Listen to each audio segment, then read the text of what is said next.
Welcome to the Empowered Spirit Show. This is your host, Terri Ann Hyeiman.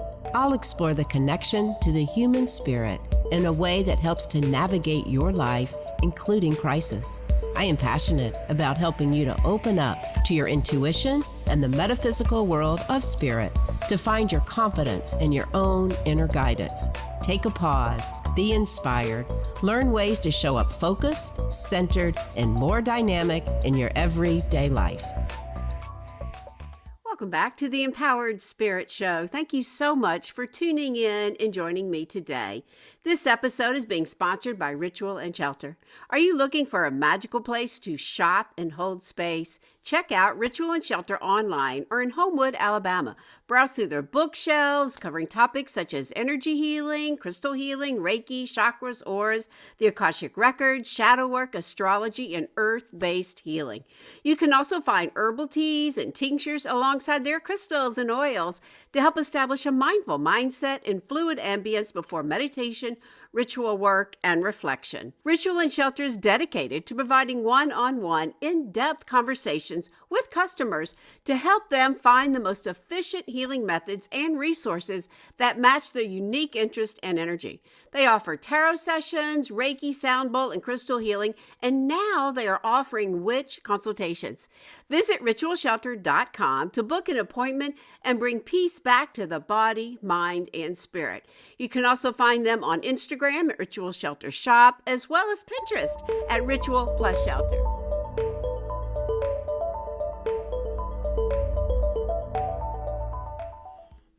As this podcast goes to air, here in the States, we're in a holiday weekend, one that represents freedom. However, right now, this is being questioned on our own land.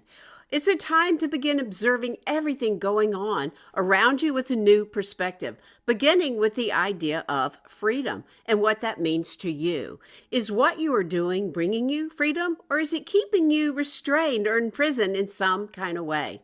One of my favorite astrologers on YouTube, Pam Gregory, suggests that we look at our life with an eagle eye, observe, notice, especially what is making you happy and free.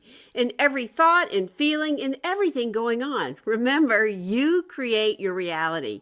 Be wiser, be more cautious. Don't get caught in the drama or the what ifs.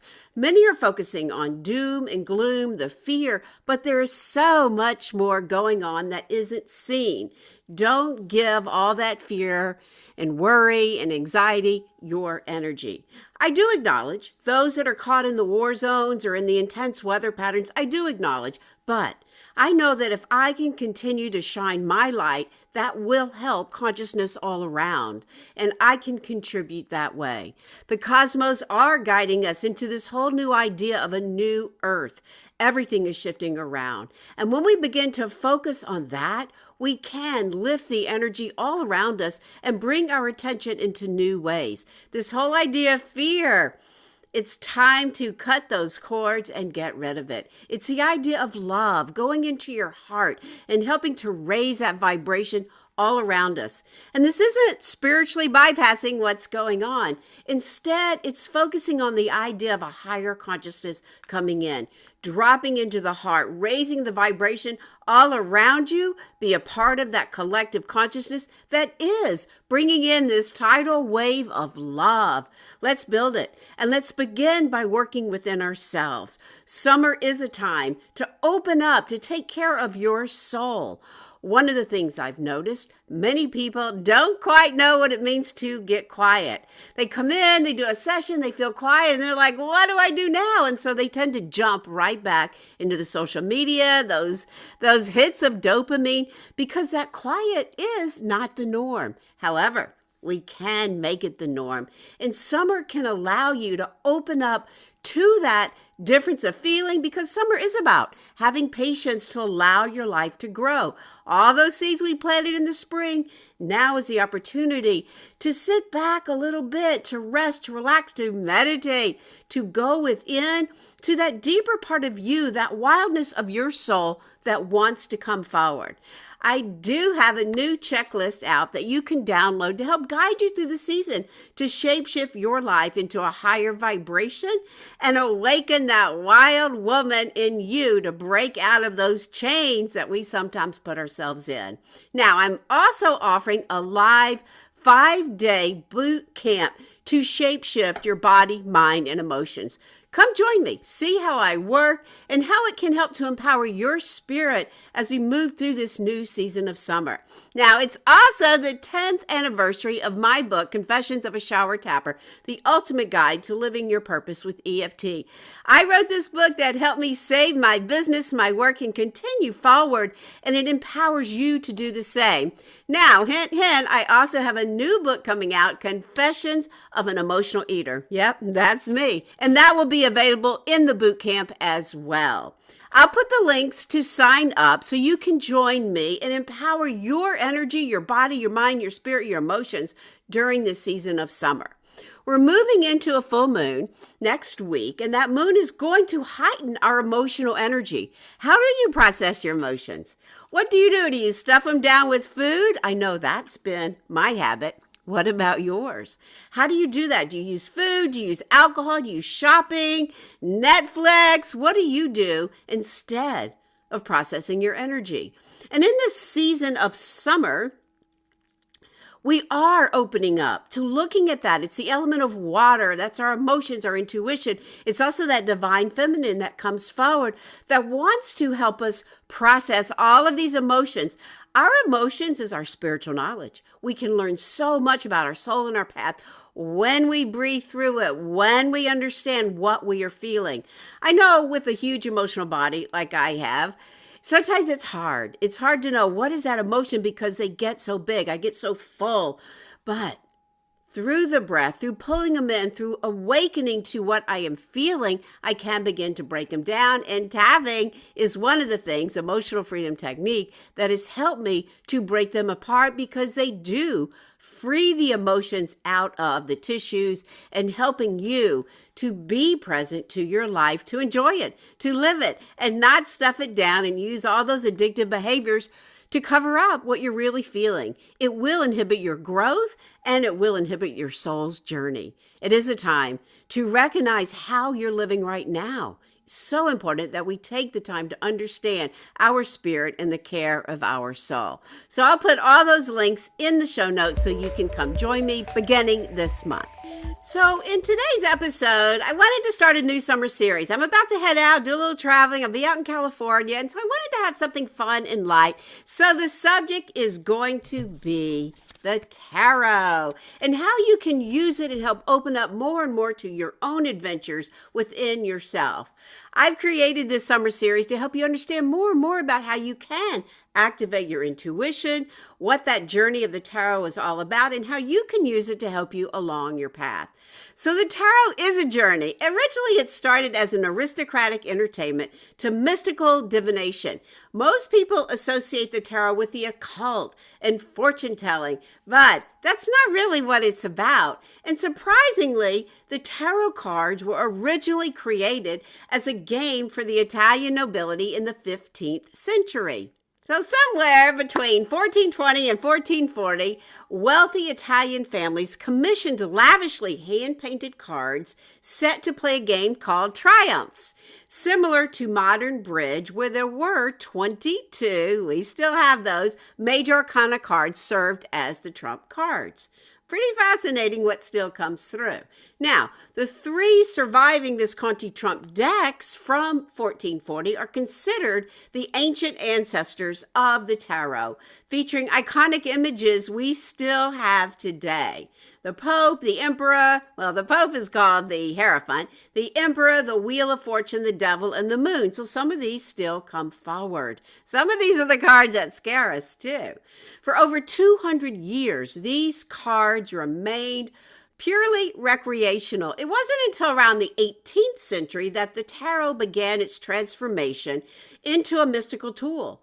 This sparked a mystical revolution. And so the modern tarot, as we know it today, was largely shaped by Edward Wade and his artist, Pamela Coleman Smith, who created the iconic Rider-Waite deck. in 1910. It is still the world's most popular tarot deck due to its rich symbolism and accessibility.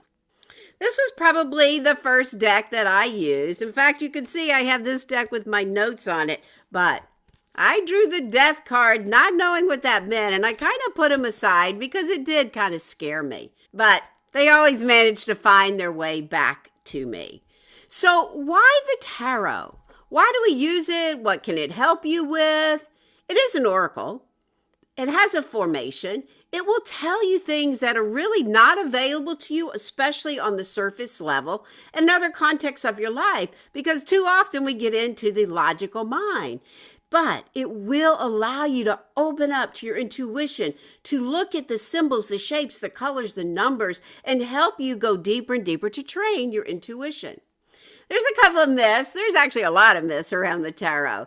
For instance, true or false? Only special people can read the tarot cards. False. We can all learn. You have to be gifted your first deck. I don't think so. I think it's better to find a deck that you resonate with.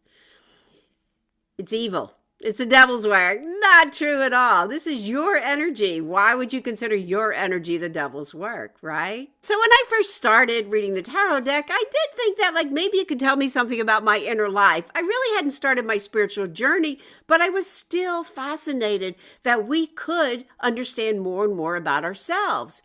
You know, there's a really funny quote that goes around the media about social media about what I thought the tarot would be like. It's like I could see my past and my present and my future so clearly, but what actually happened was damn, I just got called out by my own tarot cards. Wake up, be active, whatever the message may be. And many times it is trusting that intuition, trusting those meanings instead of pushing it away. Because the subconscious mind, we're looking at symbols and colors and numbers, can bypass the logical mind and go a little deeper.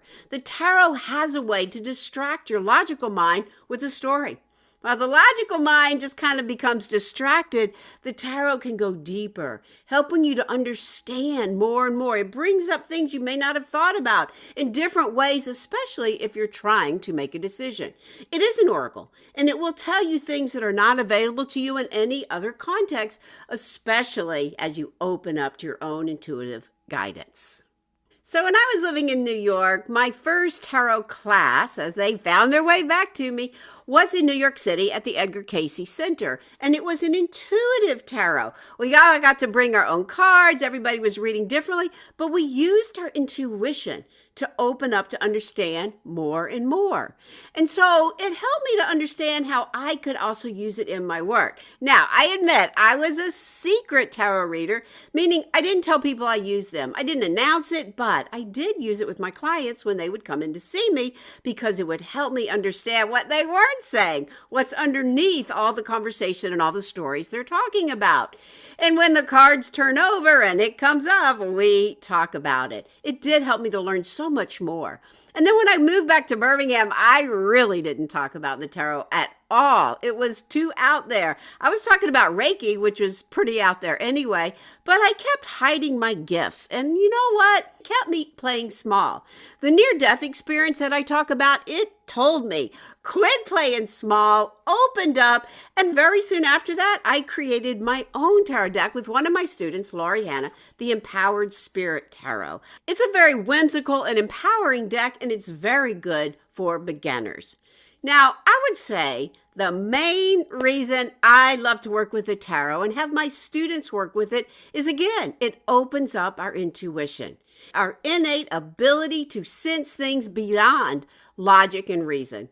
It's that gut instinct that alerts us to danger, helps us access people and situations when our rational mind can't provide clear answers. Everyone possesses some degree of intuition. It's not just for women, it's for everyone. It is an unconscious knowing that operates independently of cognitive reasoning. Now, you can be intuitive without having to be psychic, and you can read the tarot cards for sure without being psychic as well. Psychic goes a little deeper. Psychic abilities represent sensitivities beyond our normal range of perception. While Hollywood often portrays it as like this dramatic telekinetic powers, psychic abilities actually take many forms. Yes, it can be that intuitive ability that we all have. You can go there, but generally what happens is you go a little further. You start reading other energy around you. It can be telepathy, all right? It can be like even just from holding objects or bringing in messages from those that have passed. We talk about this as having more psychic ability. And again, we can all train in our psychic ability as well. So don't let yourself get psyched out that you aren't psychic or you don't know how to read people. The more you work with the cards and work with your intuition, the more you will understand how you can begin to read signs and symbols in your everyday life. I'll tell you, yesterday I was out on the medicine wheel and I saw a black widow spider. Yeah, that's what I did. Like, oh my gosh. So yeah, I went to look it up. And what does that mean? It's like big dramatic changes coming into my life. I can use it for me or against me. Which way do you think I want to use it? Definitely for me. So this will help us open up to all those many signs around us, not just with the tarot. So being psychic isn't really necessary, but tuning into your intuition is essential. And the more we develop it, the more we may experience those psychic moments. So when we start to learn the tarot, yes, it is important to understand the standard messages of each of the cards, but it's also important then to apply it to your own intuitive ability because that will make a good reader. We have the collective meaning you go to the book, you look it up, that's a collective, but when we're reading our energy or someone else's, we want to use the intuitive knowledge of what the cards are telling us, but also in context to what they're asking. This does make a good reader when you can do both. Sometimes people will say, don't let anyone touch your cards. I don't agree. And that is a personal choice. But the way I see it is like, let people touch your cards. You want the energy to come into them, especially if you're reading them. You want all that energy to come in so that when you turn them over, they also know they held them. They put their energy into it. They're not arranged in some kind of weird, special trick way. It's their energy. So again, it is a personal choice, but I know for myself, I want them to hold the cards, bring all their awareness, bring it into the cards so when we turn them over, it's their energy that is in the cards. So yes, I like to have them hold them. For me, touch them, shuffle them, move them around, hold that energy and infuse it right into the deck. Now, every tarot deck, to be called a tarot deck, has the same format. You can change the elements around in it, but they all start with the major arcana. They all have the minor arcana, the suits, and the people card. So that's pretty given. But they can have a little artistic freedom in there.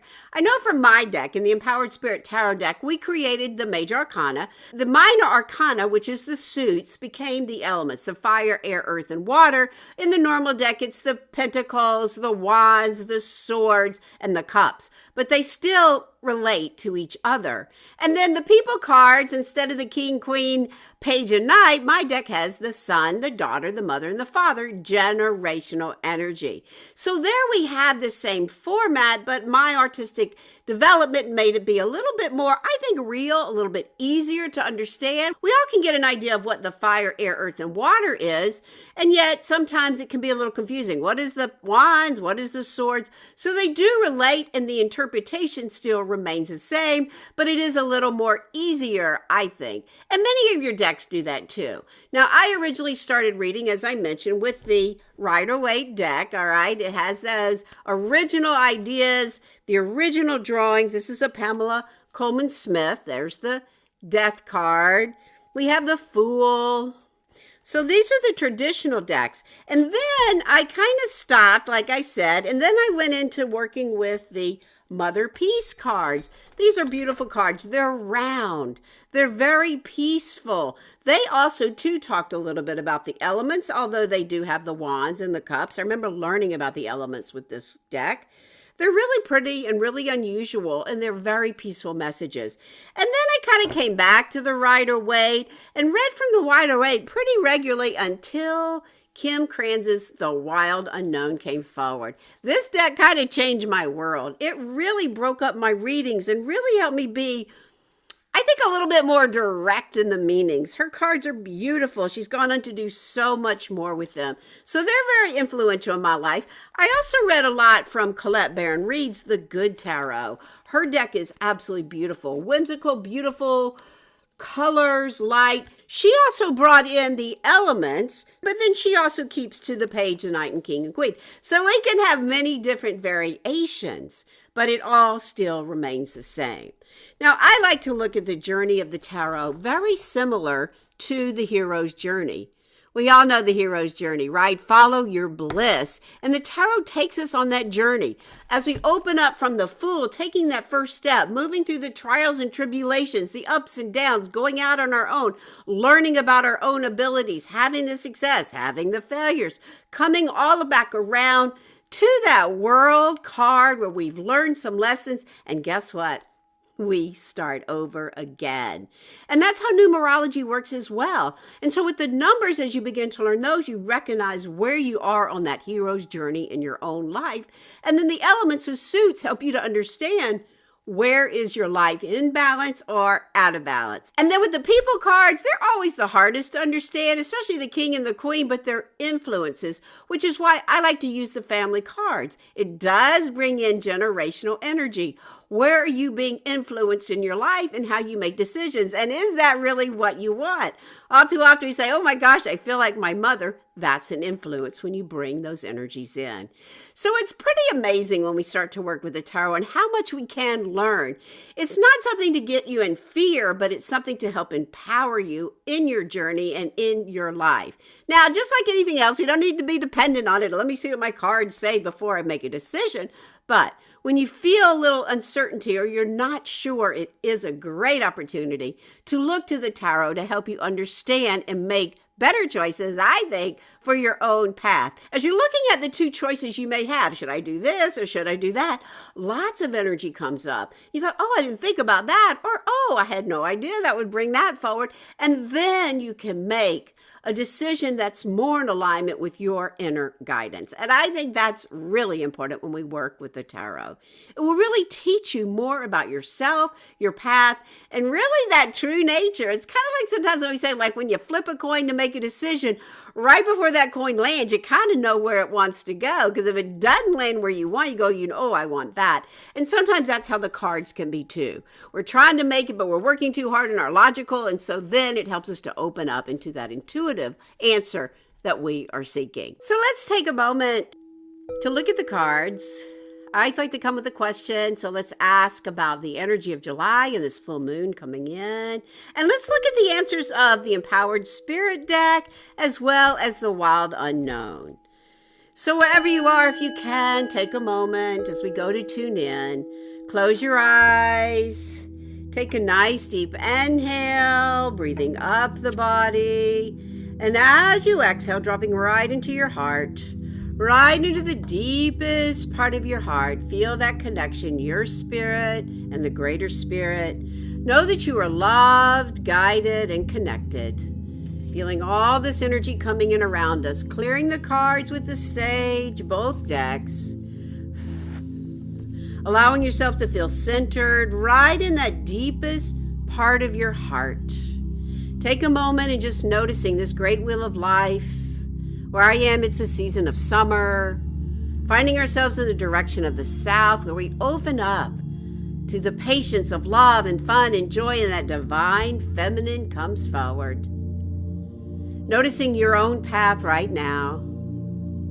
As we go to look to the cards and ask about clarity for this month of July and this full moon energy coming in. And so as we go to begin, we take a moment, holding the deck.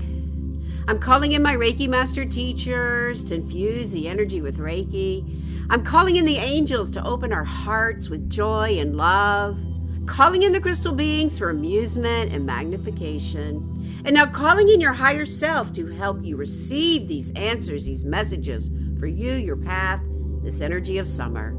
Inhaling and exhaling right into the cards I am, putting all that energy there as we open up to this collective reading. I always like to say, if you're hearing this, this message is for you. Taking one more deep inhale. Let us see what we need to see, hear what we need to hear, feel what we need to feel, and know all that we need to know, all for the highest good. Inhaling and exhaling.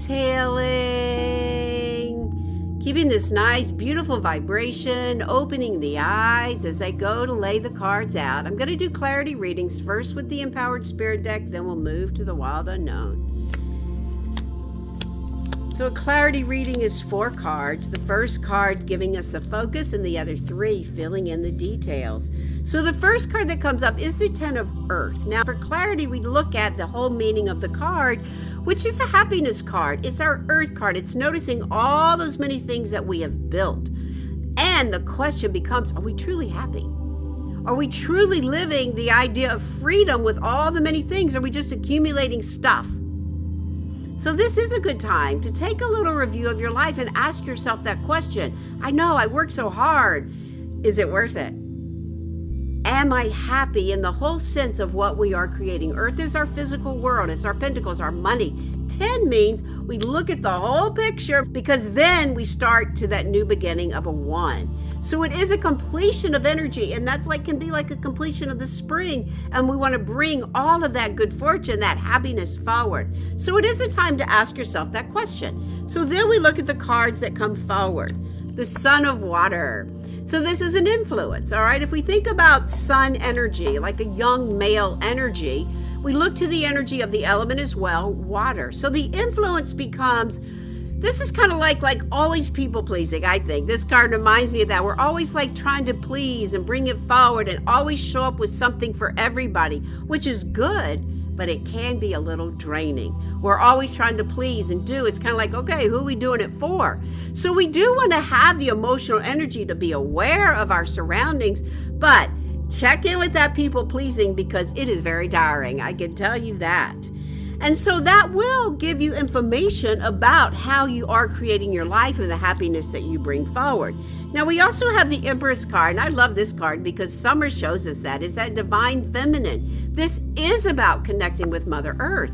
And this is also about, it's like an abundant card. It's a fertility card. Many times this will come up to show if someone's pregnant. But I'm not suggesting you're pregnant, but a creative card. What are you birthing? What are you growing and opening up to this summer? What new adventures? Right now, with everything going on in the world, it is a time to open up to a new creation of your path, your life. Do things different, connect with the stars, connect with Mother Earth, and that is going to show you and allow you to understand more and more about your own happiness. The Strength card comes up, and it too is reversed. So this reminds us to be strong, to get out of our box, to recognize those freedoms that we have to build the life that you want. Many times that means stepping out of your daily routine or your old habits and opening up to a new part of who you truly are. Summer is about that. And right now in the cosmic forces, this is exactly what we want. We want to open up to a new strength within us to find the happiness and the freedom we want to bring forward. So take a deep breath, see where that resonates with you. And we're going to look to the Wild Unknown now to see what kind of observation message the Wild Unknown cards can give us. So we're going to do the same thing. We're going to shuffle. We're going to mix them up. We're going to take a moment and pause, bring energy into there. I always like to bring Reiki in and ask the same question again, always coming with a question. Show us the energy around the summer and this next full moon coming in, asking for clarity.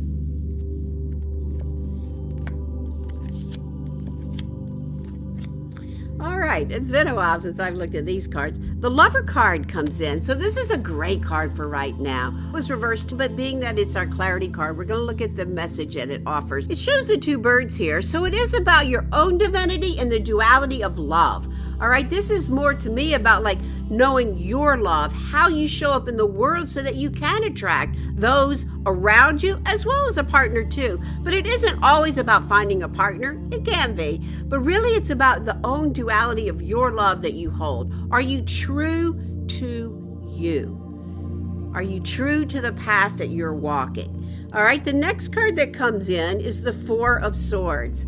All right, so this is a card that shows a little struggle of the mind. All right, are you talking yourself out of everything? Who's doing the talking? Who's doing the listening? I like to ask that question. Are you talking yourself out of your own divinity?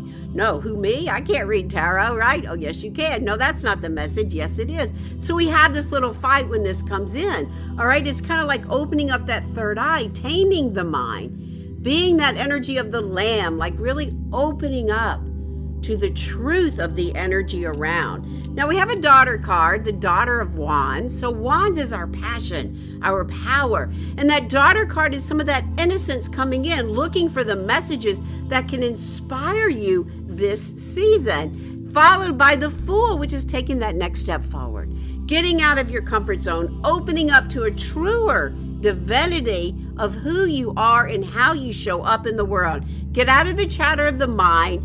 Open up to the passion, summer heat, the passion, the wild woman energy that can come forward so that you can begin to take new steps forward. So take a breath, take a moment. Notice how these are similar messages.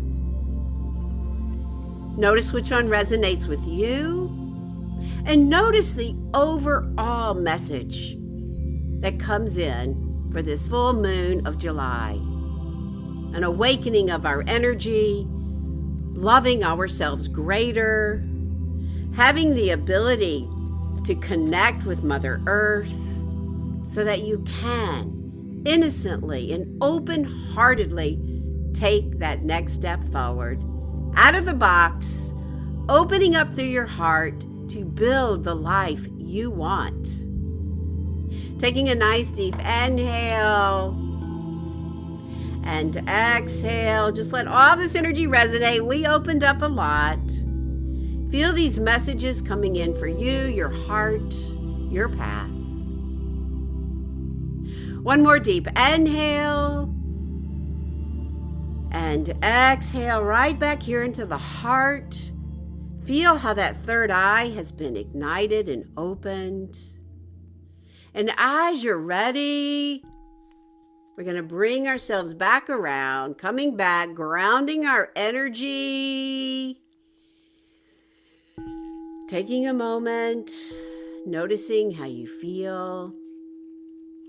I always like to say having a tarot reading is like having a therapy with your spirit. It will show you more about your path and your light. So I hope this was inspiring and informative for you. I'm going to have some other guests coming on talking about their path and how the tarot has helped them. I hope you'll join me for those episodes. For now, take care of you, your soul and your spirit. Notice your freedoms.